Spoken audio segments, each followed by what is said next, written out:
जब राम जी महाराज विश्वामित्र जी के साथ बक्सर गए तो यज्ञ की रक्षा के बाद भगवान श्री राम कुछ दिन बक्सर में रुके।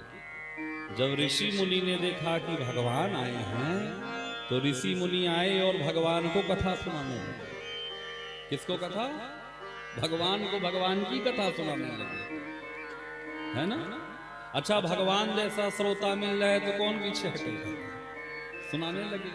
गोस्वामी जी कहते हैं भगत हेतु भगति हेतु बहु कथा पुराना, पुराणों की कथा सुनाने लगे।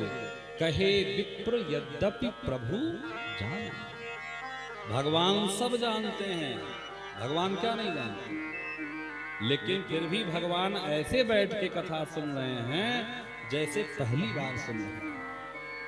ये स्वभाव मेरे राघव जी का है, वो स्वभाव जीवन में लाइए।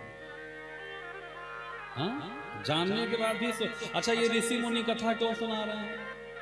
क्योंकि कथा सुनाने के बाद दक्षिणा मिलती है, मिलती है ना भैया। तो ऋषि मुनि को कौन सी दक्षिणा चाहिए? बोले ये रुपया नहीं चाहिए, अर्थ नहीं चाहिए, परमार्थ चाहिए। जो जो भगवान को कथा सुना के जाते हैं, भगवान दक्षिणा में सब ऋषि मुनियों को अपनी भक्ति प्रदान करते हैं। इसलिए सब आ करके इसी लालच में कथा सुना। ये मेरे राघव का स्वभाव है। इस स्वभाव को जीवन में लाइए, सुनते रहिए, सुनते रहिए, सुनते रहिए। सुनते सुनते जीवन में ऐसी गंभीरता आ जाएगी, हाँ, कि सारी उच्छृंखलता को समाप्त कर देगी।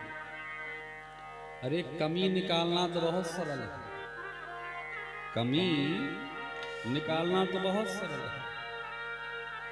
एक व्यक्ति ने एक पेंटिंग बनाई और चौराहे पे रख दिया और लिख दिया कि जिस किसी को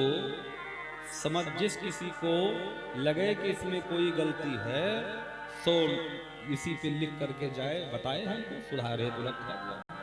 अब जो आदमी निकले सो ही लिखे ये गलती, ये गलती, ये गलती, पूरा पेंटिंग गलती लिख के पट गया।